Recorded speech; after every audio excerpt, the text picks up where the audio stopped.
বাড়িতে গেস্ট আসলে একবার এইভাবে মাছের ঝাল বানিয়ে দেখবেন। কথা দিচ্ছি সকলের প্লেট পরিষ্কার হয়ে যাবে। তাহলে আপনারা দেখে নিন একবার এই রেসিপিটি।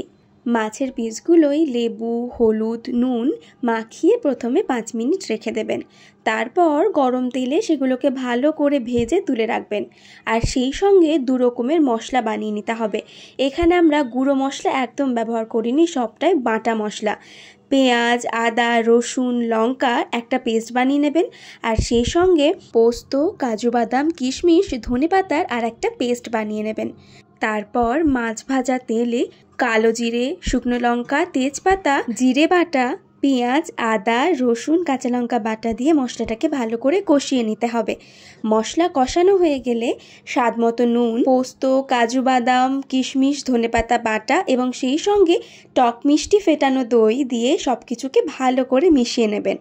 তারপর পরিমাণ মতন জল দিয়ে জল ফুটতে শুরু করলে ভেজে রাখা মাছগুলোকে দিয়ে দিলেই মাছের এই রেসিপিটি একদমই তৈরি। মাছের ঝাল তো বিভিন্ন রকম হয়, তবে মশলার পরিমাণের ভিন্নতা থাকলে মাছের ঝালের টেস্টটাও পাল্টে যায়। তাই এই রেসিপিটি কেমন লাগলো জানাতে ভুলবেন না কিন্তু।